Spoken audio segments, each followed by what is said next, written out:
Okay, come on. Okay. Alright, I don't really know what happened. But like the stream just crashed. Actually, my wireless just stopped working for no reason.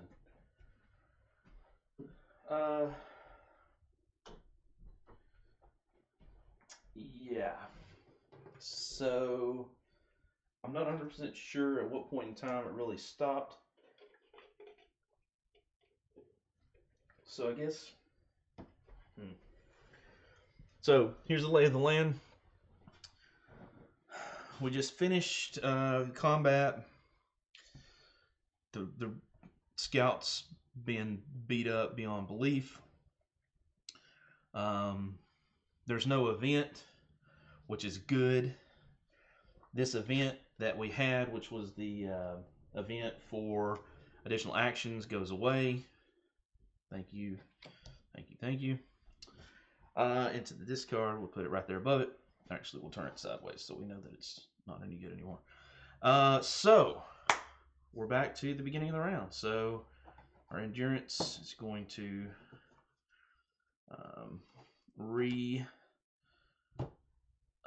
unexhaust, I guess you would say. Yeah, get that set up, and then each player draws 2 cards. So we get for the scout. Oh wait, sorry. This token should have also moved over to the side. So the scout gets Frigafraxius. It's a 1d6 cold attack. Excuse me, cold attack. Oh, it is a cold attack, but it's a 1d6 magic attack. Spell costs 0. Nice. Just a real basic spell. And then we have Snare, 2 points, and again, two endurance to play. Again, this is a permanent, it's equipment, but it does have 2 effects. The story mode effect is you may play this card before an opponent rolls the action die. That opponent loses 4 health. So that could be very...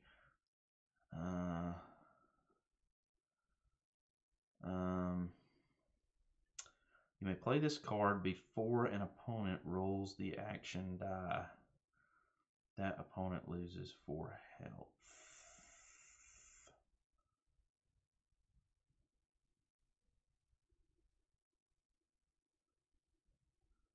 Okay, so I'm not 100% sure how this works. I'm assuming that I play it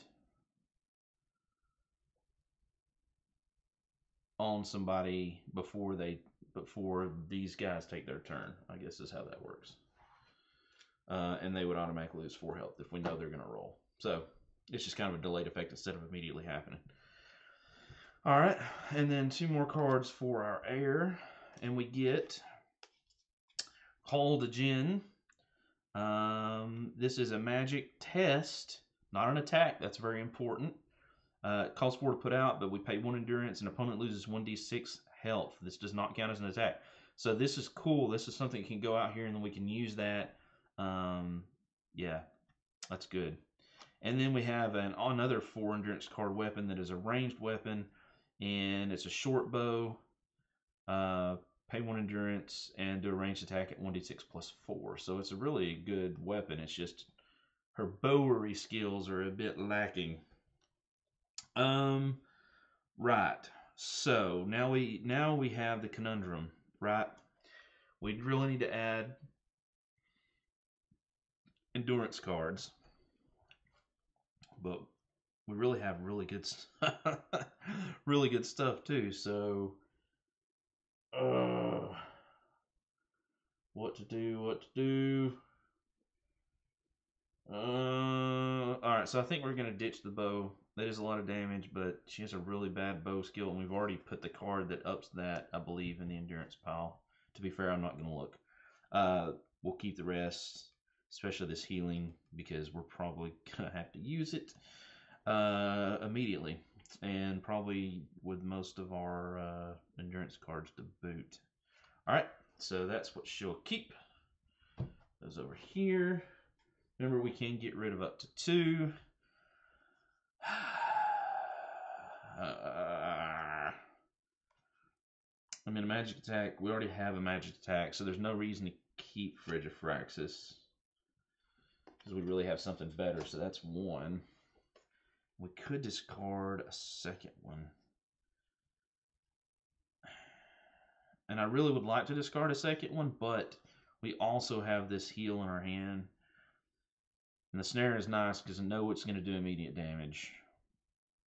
So kind of don't want to get rid of that. The bow, if we could ever get the 5 we needed, which we have, but we couldn't really attack, it's going to make for really nice range damage. Oh, decisions. I think we're just going to get rid of the 1.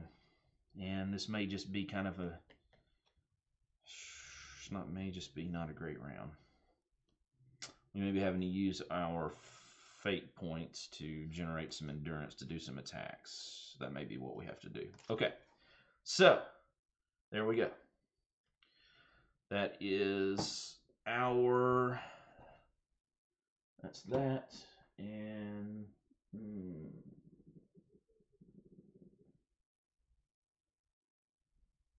Let's see, what does it say?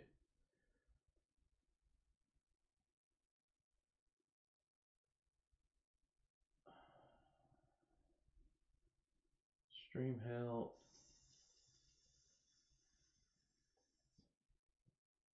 I don't understand. I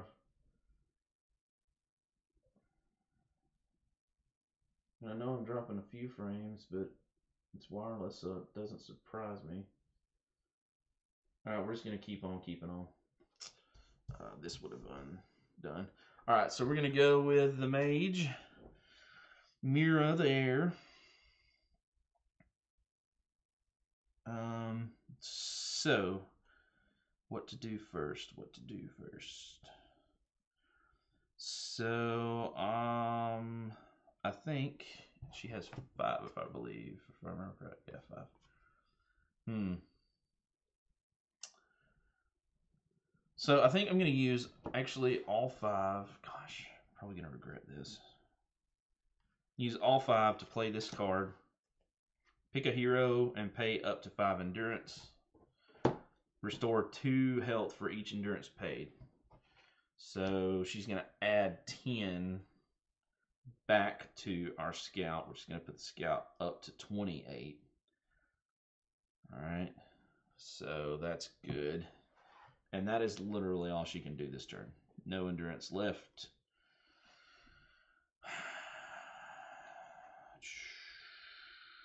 She could use her fate point to make an attack, but I think I'd rather keep it for a reroll. So, alright, that takes care of her. And now we have our scout. Again, she's got 5 endurance.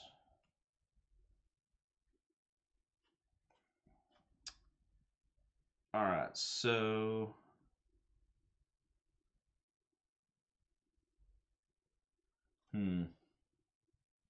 What to do?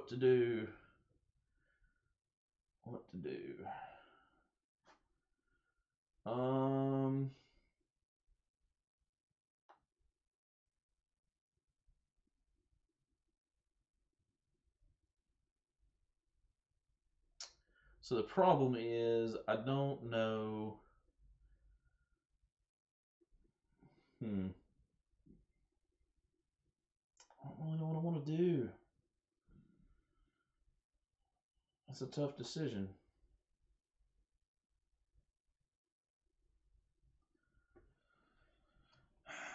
Let's see here. Let me see if I can find something about snare. Just a quick search, because I don't understand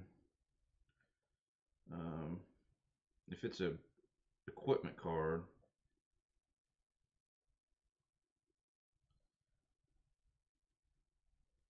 What happens? Like when I quote quote play that against somebody.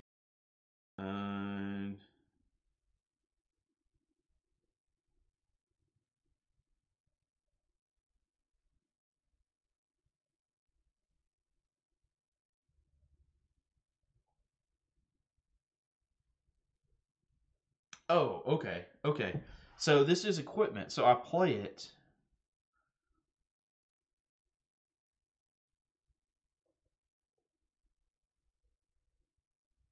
So I pay to put it out here as an equipment, and then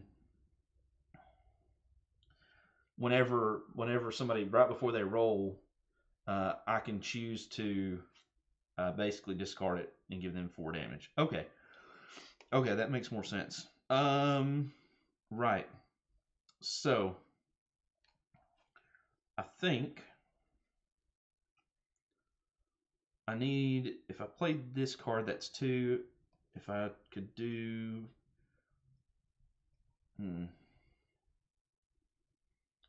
Okay, yeah. So here's what we're gonna do. We're gonna go ahead and pay 2, 1, 2 to play the snare. And then that's going to leave us with 3 more endurance, and we're going to use that endurance to attack with each of our attacks. All right, so maybe with 3 attacks we can get some stuff done, and we do have 2 fate points that we could use for reroll. So let's start with the ranged attack. And again, since we've already damaged him, let's go ahead and go for the Orc Highwayman. Ranged is a 12. A 2, that is a successful hit. That is 1d6. That is a 3. That is not enough to damage him. Alright, so then we'll go with our melee attack. This is a 1d6 plus 2. I'm just going to go ahead and put all 3 over here since we know we're doing it. 1d6 plus 2 melee, and 8 is what we need to hit. We rolled a 6. Alright, so this is a d6 plus 2. That's 5. There is no evasion. He takes 3 of it in the armor and takes 2 more damage. So he's taking a total now of 6. And nice. So we'll get our little 5 counter out here. So he's got 6 damage on him. Put a couple of these out here just to the side so I've got them. Oh, that's not supposed to be in there. And we'll go ahead and put another couple of ones out here just to make things easier. Alright, cool. Alright, and then the final attack will be our magic attack. This is a 9. We only used 1 endurance, so it's going to be 1d6 plus 1 if we hit. It is a hit. It is a d6 plus 1. That's 4. Again, no evasion, so it takes Orc Highwayman takes 1 more damage. And that spell is exhausted. Cool. Alright. Well, sort of cool. Now the pain train gets a rolling. So we're going to start at the top with our leader. 8. So an 8 is attack the hero with the most endurance cards. Okay, that's either one of us. I'm actually going to choose the...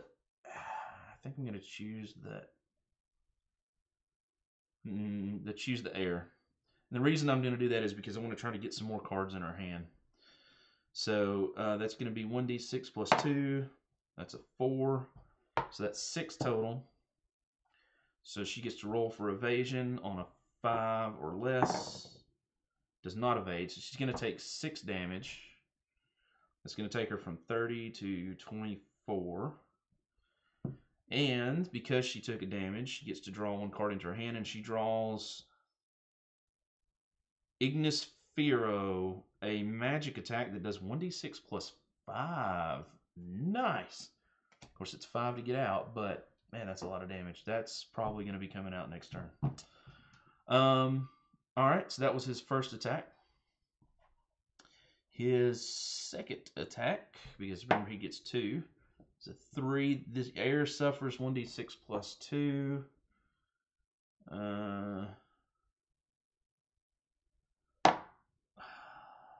That's a 6, isn't it? Dang it. So that's 8. And a 6. Needed a, it's a 9. Needed a 5. Man, okay. So she's going to take, good Lord, 8 more. That's going to take her down to 16. Ugh. Oy vey. And you must discard 1 card of her choice from her hand. Well, of course. Nothing but bad choices.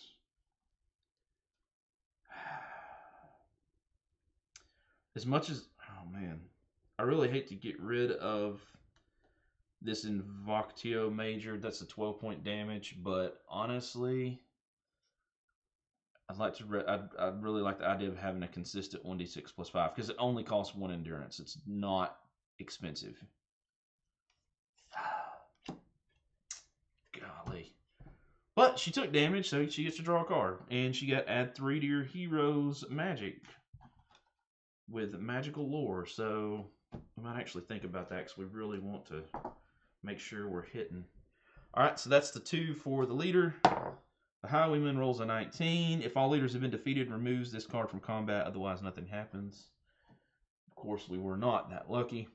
Mean Highwayman, 15. Nothing. Looks around and hesitates. So, not the greatest round. Not the worst round. Oh, goodness.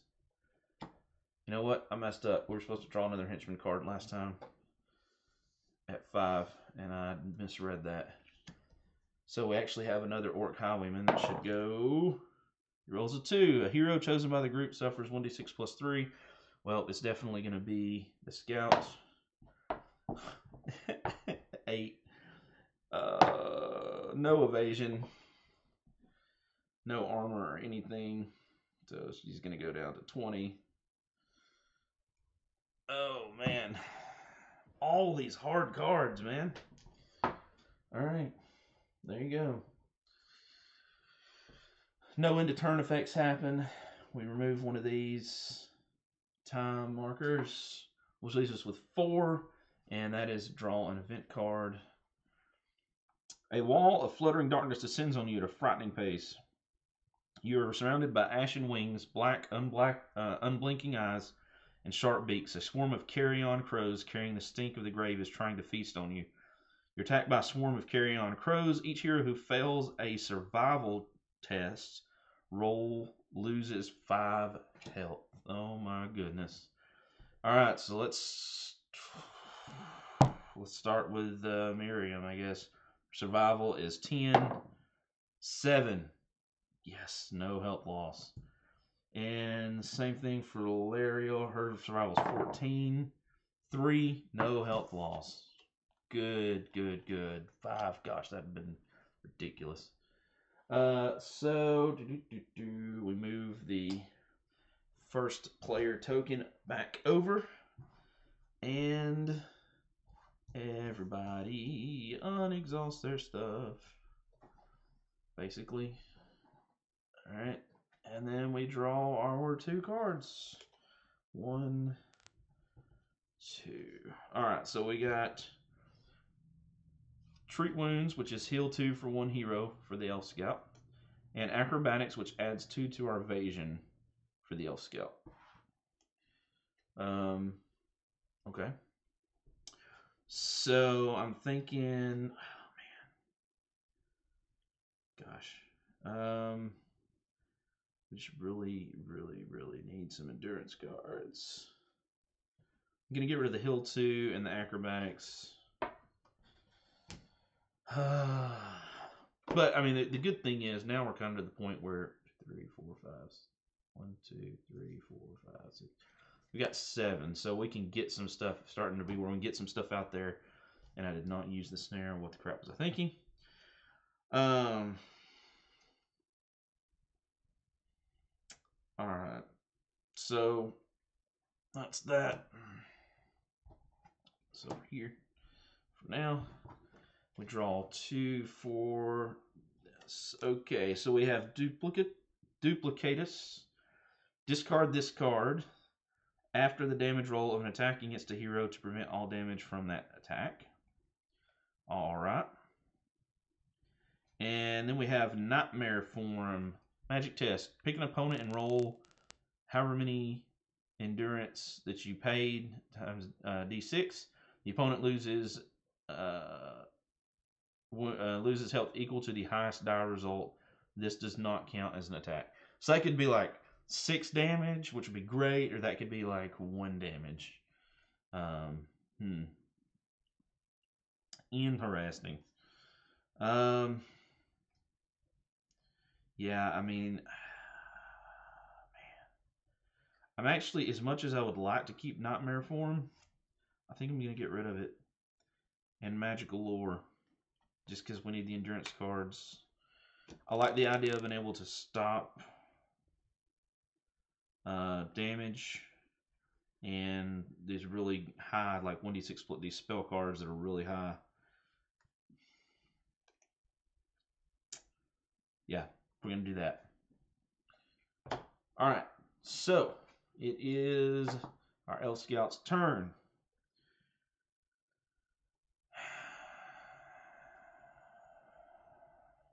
She has 7. She could bring her bow out.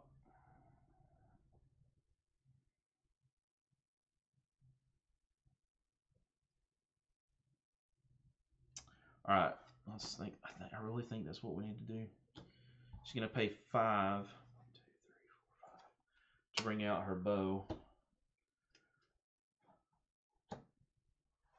So she's got something to attack with. And then she will use, yeah, I think that's what she's gonna have to do. Next, she's gonna use the other 2 endurance for a ranged attack and a magic attack. All right, so we'll start with the ranged attack. This is with her elf bow. It's a 1d6 plus 5 if she hits, looking for 12 or less. Whew. Whew, just made it. 12. Oh my gosh. All right, so that's 1d6 plus 5, targeting the highwayman, orc highwayman. That's 7. He absorbs 3. That means he takes 4, which means he has a total of 11 damage. Almost enough to kill him. Almost, but not quite enough. Then we have a magic attack. And that's going to be a 9 or less. And that's a 13, so that is a miss. I'm going to use a fate token because we really need to try to get some damage on these guys. Reroll that 9, and it's a 7. Hey, look at that. It's going to be a d6 plus 1. That's a 6. That's 7. No evasion. That means he takes 4, which puts him at 15, which is enough to kill him. Yay, there was much rejoicing. Finally. Holy cannoli. Let's move these down here. Whew. Man. That's cool. That's nice to have a fate token. And even though that's only 1 down, it is 1 less action roll that they're going to get to potentially damage us. So this is always a good thing. All right, so let's go over here to Mirhaban Al-Orhima. 1, 2, 3, 4, 5, 6. She has 7 endurance. So I think, yeah.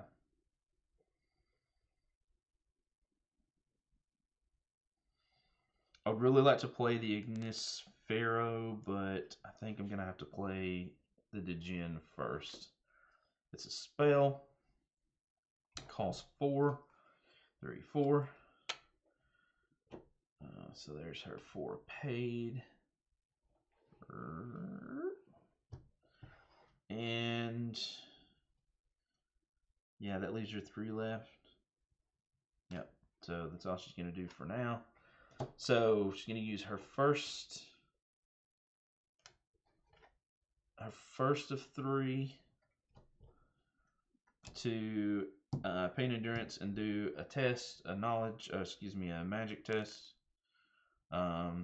And the test is going to be an opponent loses 1d6. This is not counted as an attack. So we're actually going to target the Baron or the leader with this. So we're looking for 14 or less. 13. Cool. And it's 1d6. That's 3. He gets his evasion, which is a 6. 15. That doesn't happen. No. Sorry. It's just a straight up. It's not an attack. So he loses 3. Alright, which is 5 total. And his health is 10, so that's half his health. Because it's 2 times the number of people in the party. Alright, so that's the degen used. Next we will use the quarterstaff to attack the first mean highwayman here. That is melee, which is a 6 for her, a 19, and we're not going to waste a fate point to reroll that. And then we're going to, because remember this degen did not count as an attack, very important. We can still do her normal magic attack, which we will do, with a 9, which is enough to hit, and that's going to be 1d6. It's a 4, no evasion. He soaks up 3 and takes 1 damage. And yes, I believe that is all she can do. Right. All right. So, back to the leader. He's going to do his first roll of 2, and he rolls 20, nothing. But I'm going to go ahead and use the snare. Discard this card. You play this card before an opponent rolls the action die. Oh, wait, I read that wrong. I was going to use it for him. So, he's going to get 4 damage done to him. I had to look this up on BGG. Basically, the wording, because remember this was kind of like translated from German, and the wording is not very good on this particular card. So that means he takes 4. All right. That was his first action. His second action is a 5. The heir suffers. Oh, gosh. 1d6 plus 8. And she rolled a 14 for the evasion, which means she takes the full 8, which takes her down to 8. Oh man, the heir's gonna die. All this work and the heir's gonna die. But oh wait, and she has to discard a card. That's right. Has to discard a card from the hand. I really want to keep Ignis Furio. Yeah. All right. And she draws a card because of the Covenant Garb.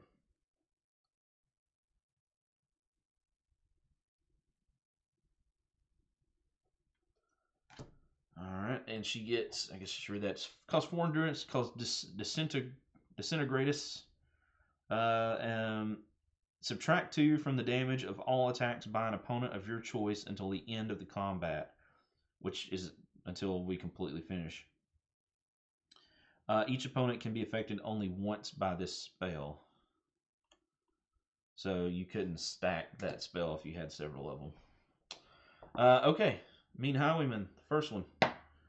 16, that is nothing. Looks around and hesitates. The second Orc Highwayman is a 9.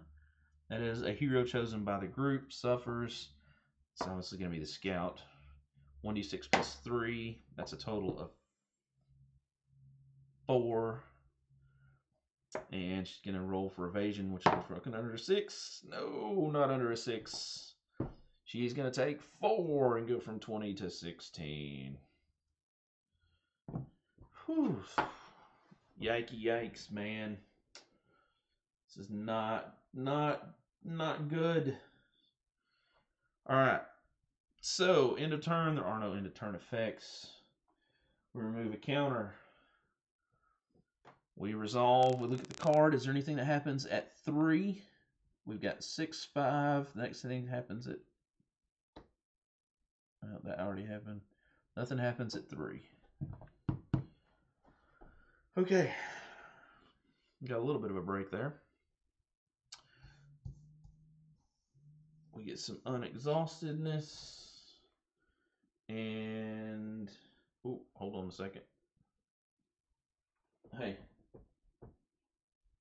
What's up?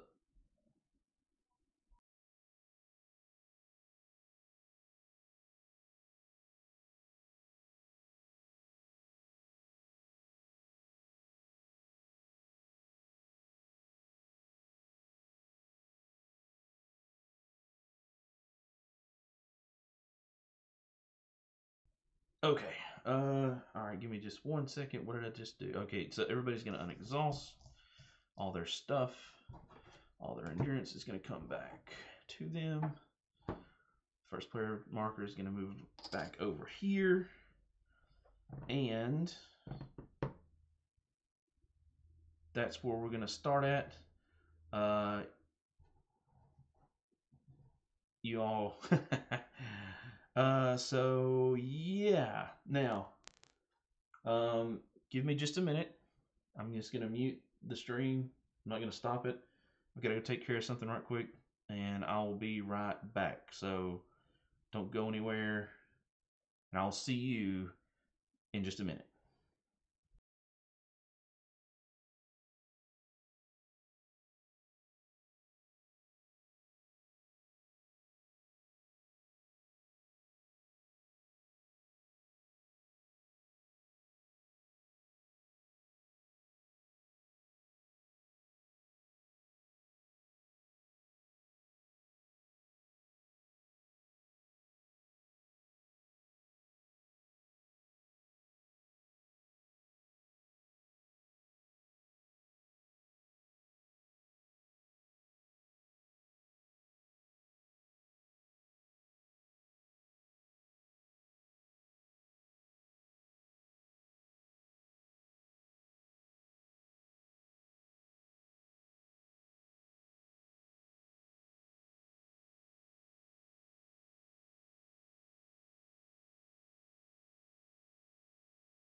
Okay, sorry guys.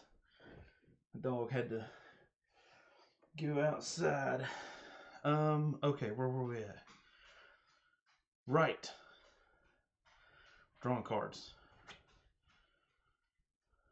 I think. Yeah, pretty sure we're drawing cards.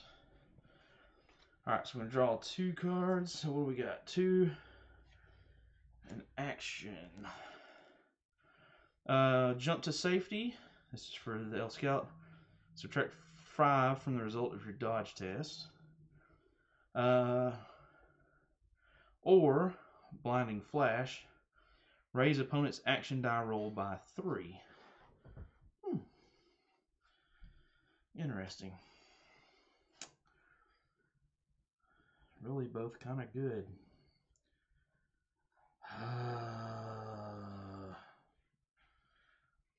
Get rid of the dodge, I think, for now.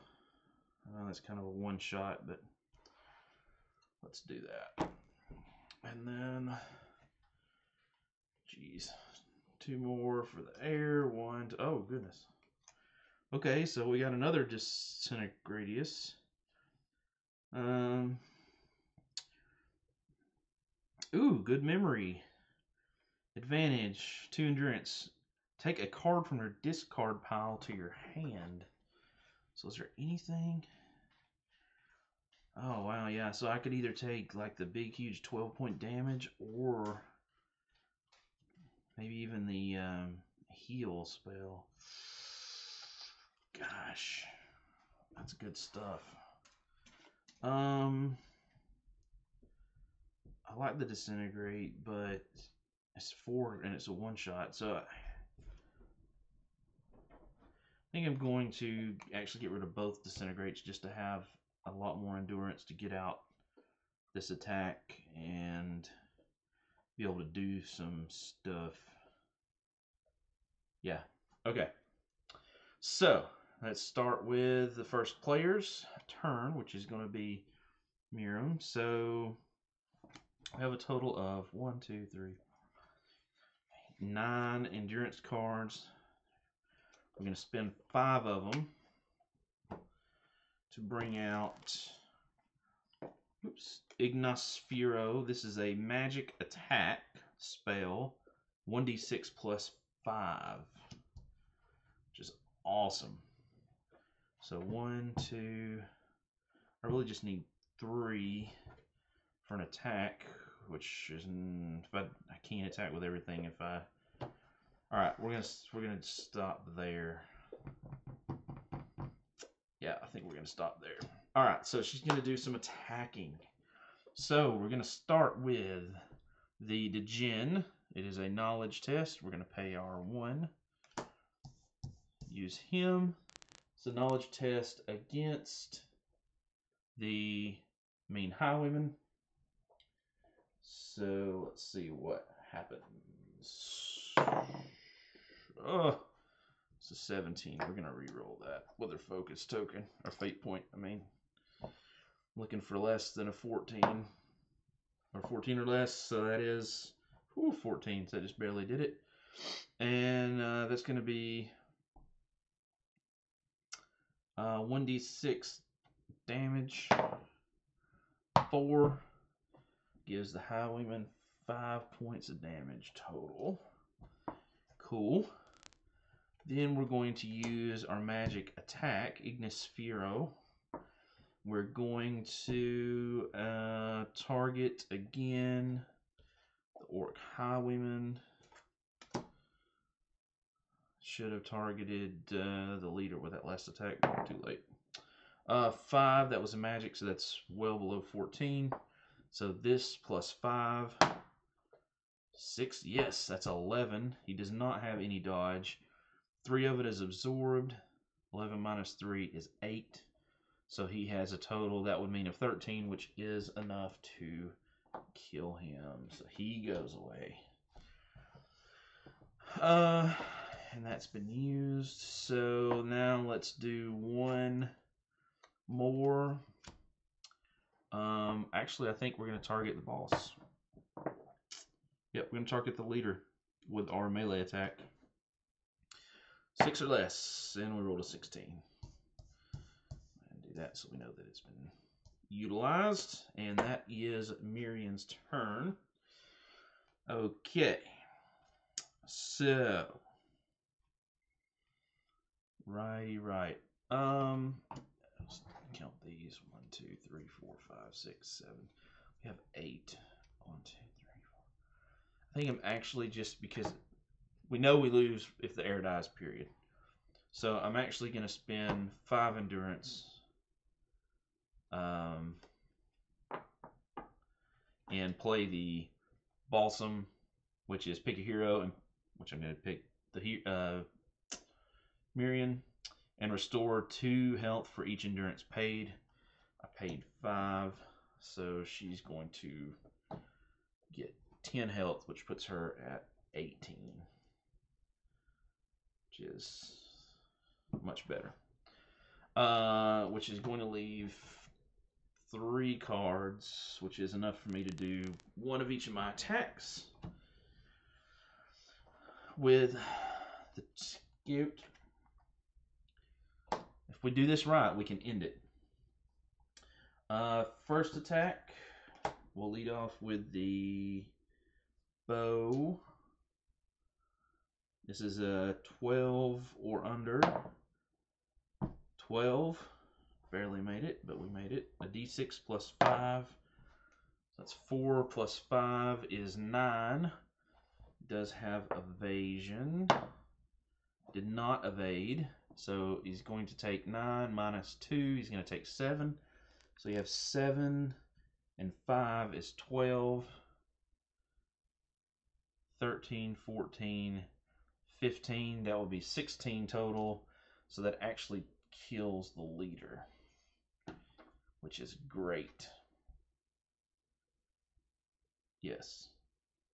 Awesome. So we'll just flip that over there. So the leader is down. Nice. All right. Well, we'll do our 2 regular attacks against the Highwayman. And we'll start with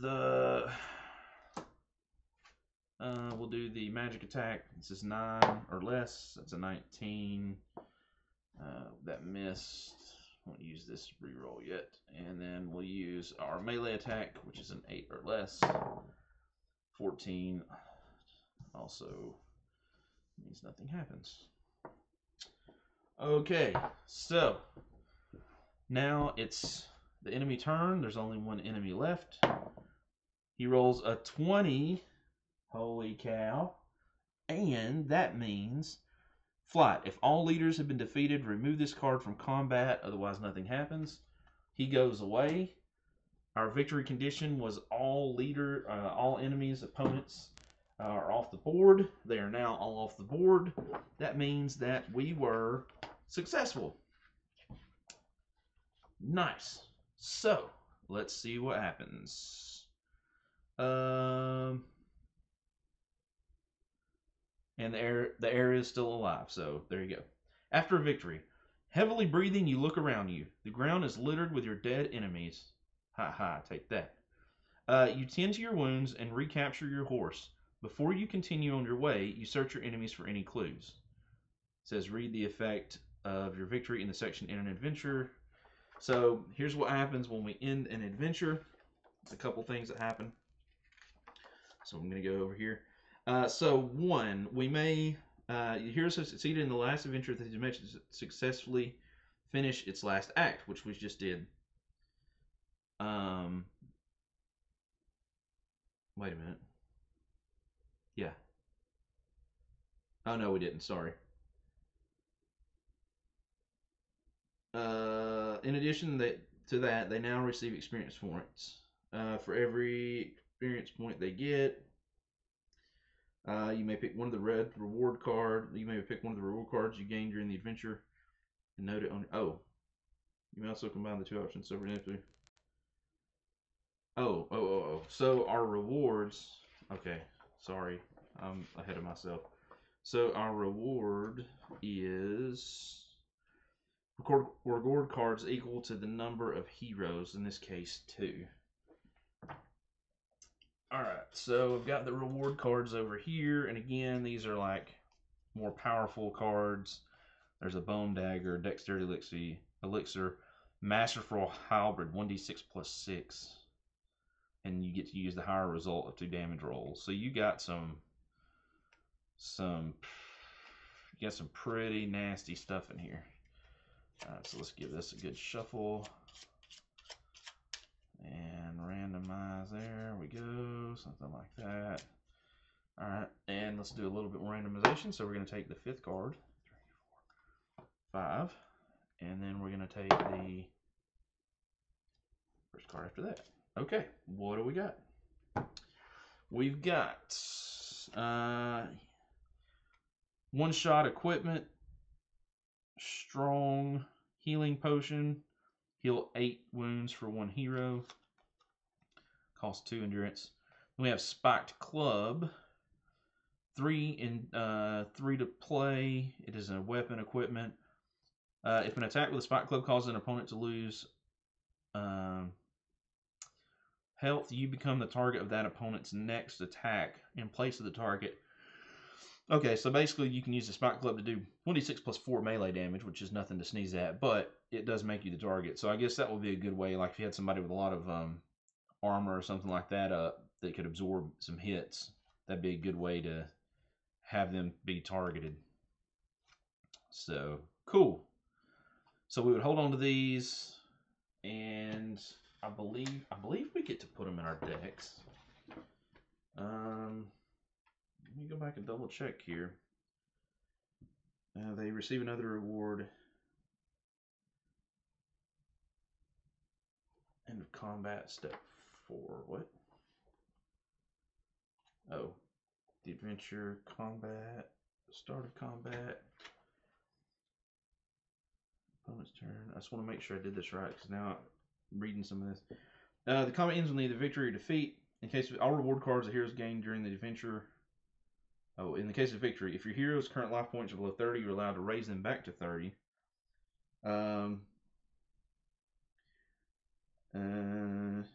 Then, of course, all their stuff would refresh. We reshuffle their cards. If the victorious combat includes a reward for the heroes, then you now receive that reward. Usually, you're allowed to draw a certain number of reward cards.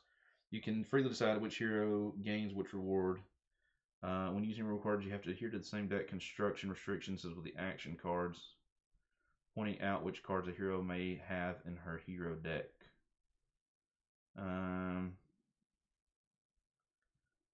Right.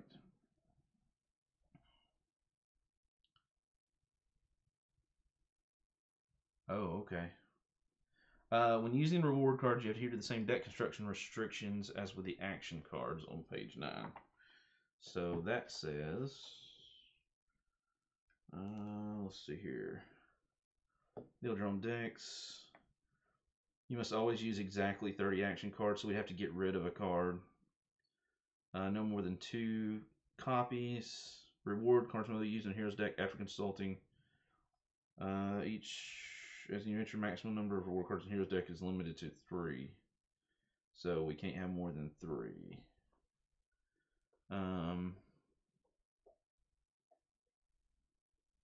But we'd have to get rid of another card. So, right.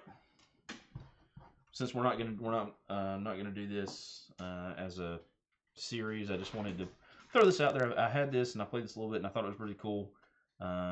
So if we were continue on, we would take this. We could either keep them or we could get rid of them and get some points, and then everybody goes up to 30.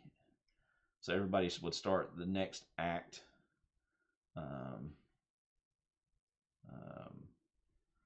Next act 2 with 30 points, and then if we get rid of some reward cards, then that gives us some additional points that we can use to go up higher in health, or we can hold on to the cards and have them in our deck. So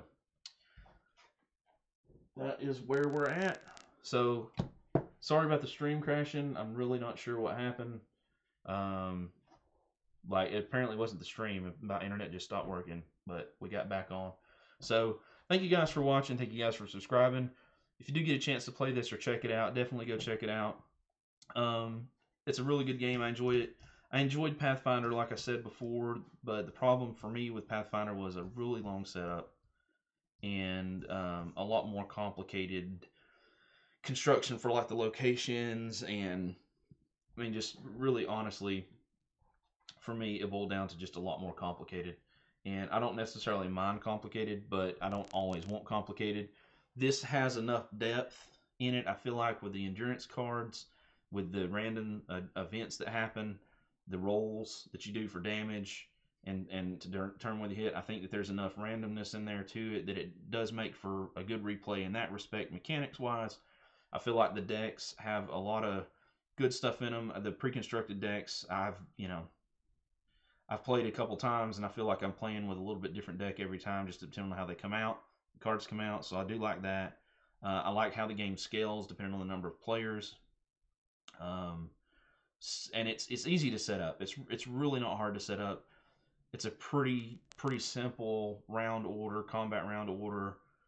It just flows, just plays real smooth. And not to say that Rise of the Pathfinder doesn't, and they definitely have a ton of expansions for it. But I just really like the simplicity of this.